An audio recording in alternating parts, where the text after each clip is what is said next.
Hey all, welcome to Parker's Reefs. Just finished work at Deer Park Aquarium for the day and delivering some Aquaforest KH buffer. Popped in to see Luke and I thought, we did a little video on setting up this CADE a couple months ago, thought we may as well pop in now and see how it's going. So let's dive into it.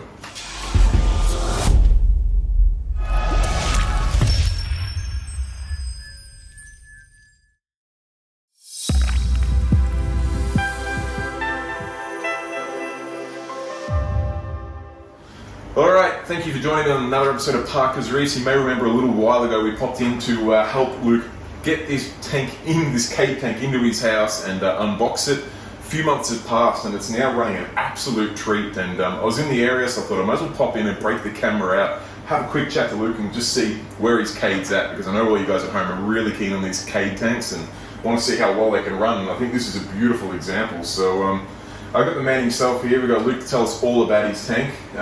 I don't know where you want to start, man. How long has it been running for now? So about 3 months, I'd say now. So it took me about a day to actually get it set up. Well, that's quick. Oh yeah, this is the way the plumbing is. It literally takes not even 20 minutes. Yeah. And then we saw when we unboxed it, like the sump's in place, the plumbing. Everything's there. It's all there, ready to go. You just lift the tank up, plug figure out where the plumbing's going. You're good to go. Yeah, beautiful. And then I had a little bit of tinkering around, trying to figure out where I'm going to put equipment and stuff like that. Yep. Had a look at my other tank, which is that one there. It's where everything came from. Yeah, we'll check that tank out a little bit later. That's been converted to a predator-style fish tank, and so it's got some cool inhabitants in there. So I decided to just do it all in one day. So all I did, I had a whole bunch of tubs sitting on the ground, had some air stones in them, and I literally just took everything out from there, put them all in tubs. Already had about 50% of freshly made salt water in there. Yep.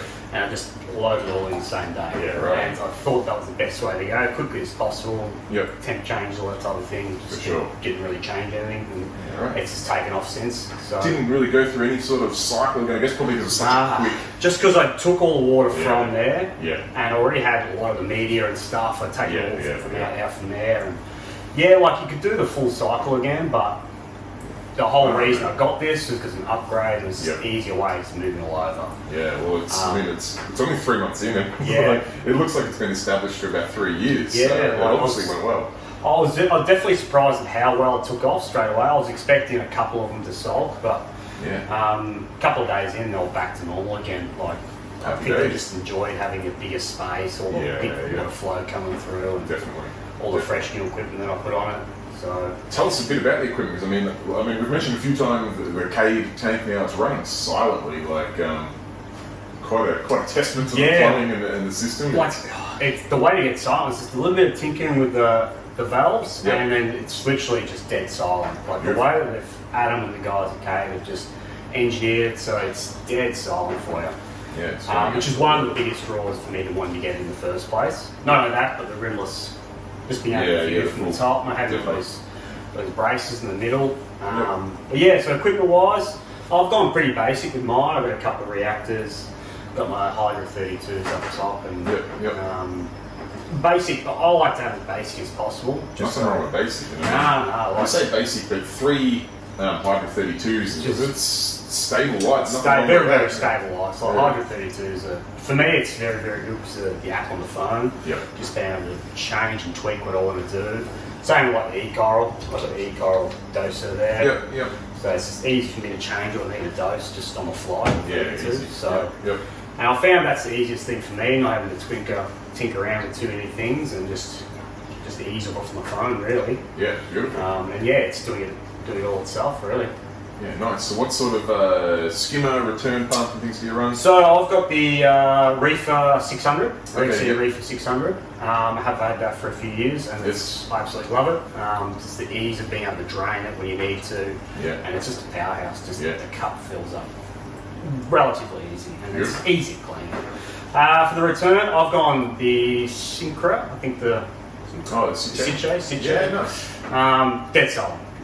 You don't hear it. So it's yet again something simple. You could go like the Vectra or something like that. But I've just gone with the Sinche. So it does the job. I've had it for 5-6 years. Yeah, perfect. There's no use replacing. It doesn't die. They just don't die. They just keep going. So it's good. It's good. Yeah, I think for me, having the 332s is obviously just a nice, beautiful spread. You get that nice glitter going through as well, which is what I really love at night time. So. Yep. And this is running one of the AI mounts, which sits nicely on That's the AMS mount, the Hydro AMS mounts. That's what they're made for. Yep. Fits. The cable fits. It was made for the 26s. Okay. So the 32s don't fit exactly. The cabling don't fit exactly in the grooves. Yep. But you got these clips that come with it, so you can just clip it up. It's still a mix. Keep it nice and neat. So. And one of the biggest features I really love about this CADE is the inbuilt RO reservoir at the back. Actually runs on a gravity flow with a valve down the bottom, so no pumps, none of that, just full gravity. Nothing to go wrong. Nothing to go wrong. Nothing to go wrong. Unless gravity stops working. When's that going to happen? Which we're going to be in trouble if that happens. No, that's cool. Now, I mean, we got through the infrastructure of the equipment and stuff. Tell us about some of this livestock, man, because you've got some absolute rippers in there. So actually, a lot of it's from you, so that's why it's top notch. But a lot of this comes from Williamstown and Deer Park. So a lot of this, the way I like to keep a lot of softies, like all that type of stuff. I love them. Like all the hammers, all that type of thing. Yeah, you've got a beautiful hammer garden going down here. Yeah, so I will be moving it up. I'll be adding a few hammers, going up the rockwork, and have like a sort of from the sand bed all the way up the top. Sure. So the big little in the side. But I do love my Monties and my SBS as well. So I've got a bit of everything. I've got a bit of everything in there. It's a legitimate mixed reef. I mean, we go from a hammer garden here. You got some Lobos. You got some SBS up there from some. You got some Dallas. You got some Pokies over the back. Got a nice little Digi. Got a little Zoa garden down here. You got fluffy morphs. Beautiful bubble coral, that looks just stunning in there. It was actually a tiny little thing when it came in. Yeah, right. A tiny little thing, and it's exploded. I put it in this little spot because I didn't think it was going to take much. It just takes over. Just growing a treat. You've got some beautiful chalice in the middle section here. I love this leather up there. That's just a showpiece. Well, that's yours. That was one of yours from the old tank. It's absolutely loving life there. Just I would have preferred it a little bit lower, but it seems to love it up there. So why move it? The funny thing is, I mean, people often say, leathers don't need a lot of light. It obviously loves it. It's right underneath it. Absolutely loves it. Someone's having a great time. You've got some nice ricks up there. You've got some torches. You've got another beautiful leather, a nice bright green one. That's the Devil's Hands Devil's leather. Hand. Yeah. Got a gorgeous Hedoni nem. Hedoni, yeah. Yeah, lovely. And a cool red a couple more mushies and beautiful little red ones around here. The red cap, I can see the reflection of glass there. So I mean, you got a wicked assortment. I mean, we've missed so many. I mean, you got candy canes there, the different types of the Zoas, green star polyps. There's so many more corals. Everything. They always seem to have a lot more bits and pieces in there. You keep looking at them for another hour, and you find more and more you didn't see before. Even I find stuff in there. It's popped up there now. I was just finding some morphs popped out the back of varieties I haven't even seen before. Classic. So it's just come out of nowhere. Yeah. And tell us about some of the fish, because you've got a pretty cool collection of fish here. Yeah, so same sort of thing, just a bit of a mix. I love my tangs though, so I've got 4 or 5 tangs in there now. Yep. This guy's he's the boss of the tank. He's beautiful Giardini. I just picked one of them up for my Dream Reef tank, and I can't wait till he's got a bit bigger and his colours really mature like that, because the gold markings on him are like a legit metallic. It's just really, really great. And when he really extends, it's just a huge fish. So beautiful. Did from Deer Park and Livestock again. This yellow tang is from, I've had him for about 3 or 4 years. Beautiful, Obviously, he's a he's a good one. So that's from Jack. So he's hooked me up with one of those ones.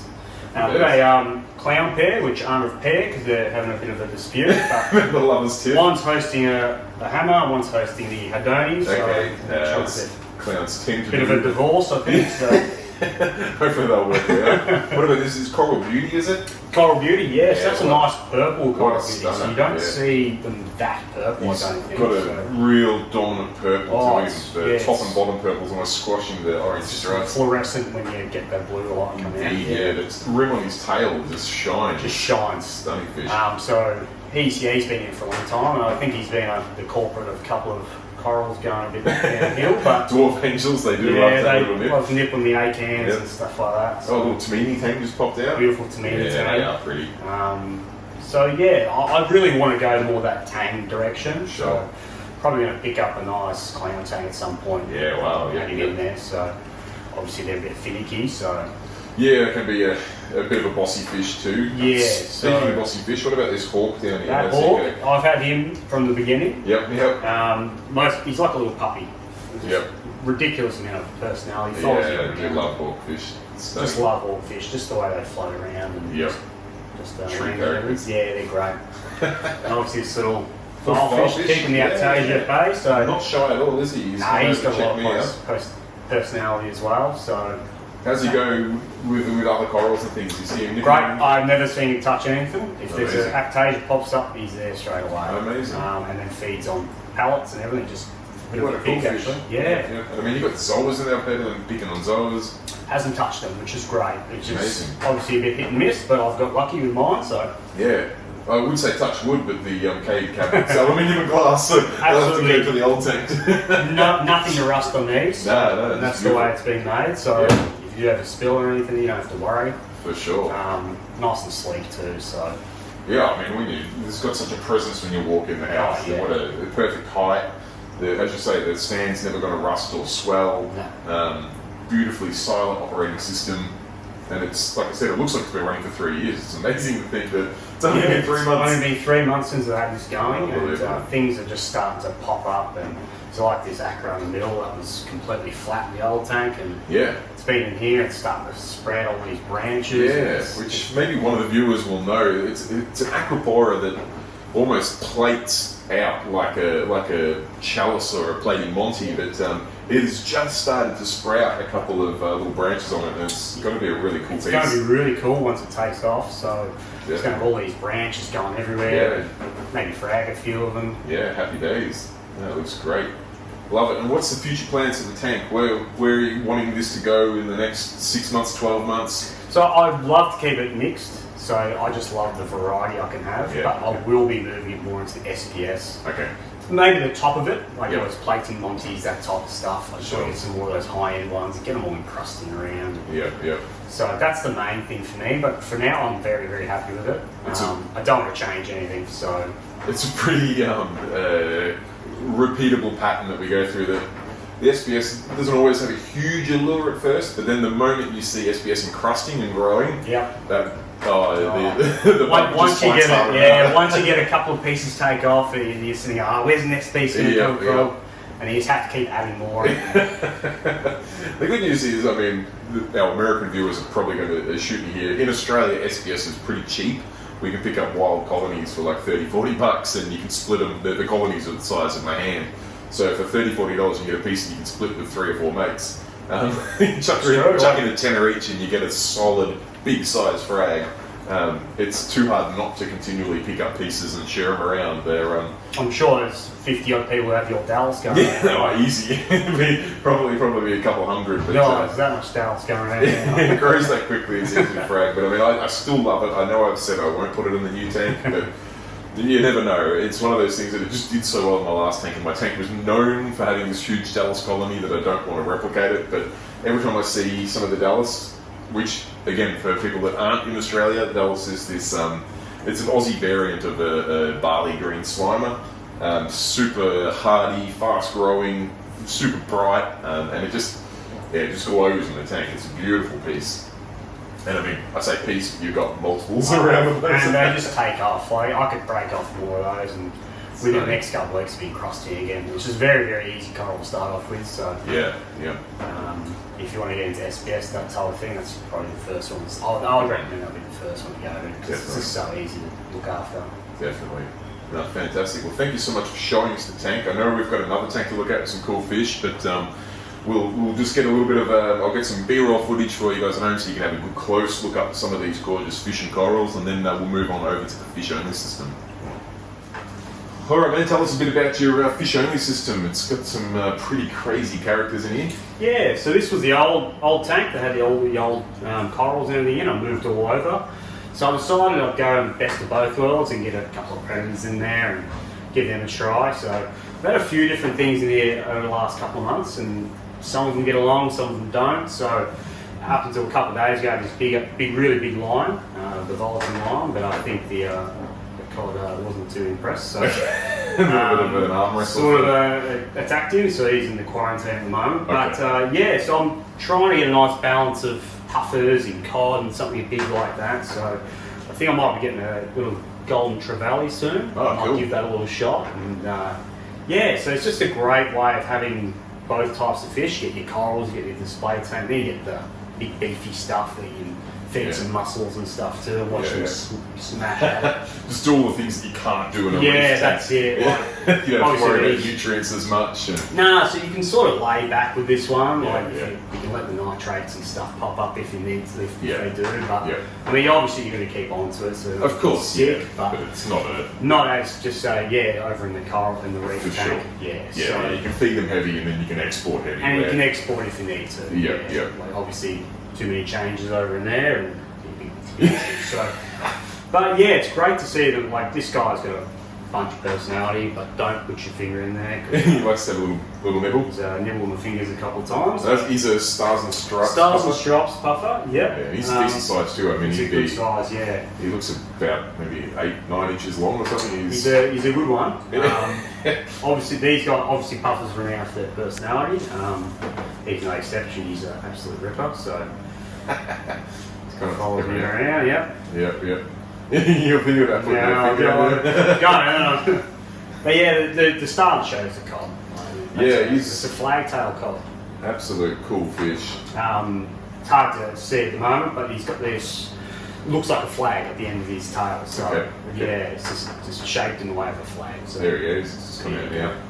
I'll make sure I get some close-ups of him so you can get a real good appreciation for it. These guys can actually change colour relatively quickly and go on a lot of stress. So I've seen him sometimes be completely white if I'm moving around a rock or something like that, and just go completely white, which I think is a pretty handy thing to have. So when he's that striking in red, I mean, I don't know how well the camera's picking it up, but he is as red can be.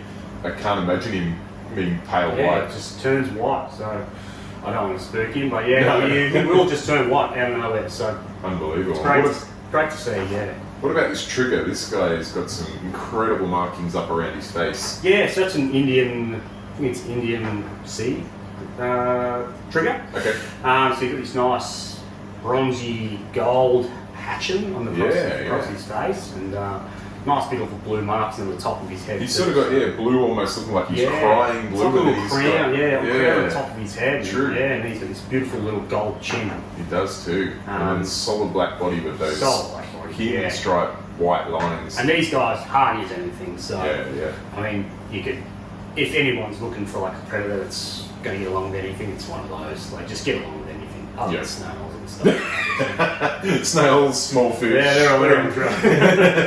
Other than that, he gets along with otherwise he's pretty good. No, I mean, he's a predator fish, that's understandable, but that's cool. I mean, it's pretty cool to see that you upgraded your reef tank, had this system here, and you're like, hey, why not do both? Let's have a predator system right next to the reef reef tank. tank. There's still a piece of acro, dead acro that's sitting on the back there. So, it's great to be able to just move from the system that I thought was good and then go even better. Like, the CADE is the way to go for that. Like, I don't think I'll ever upgrade ever again. I don't need to. So yeah, for sure.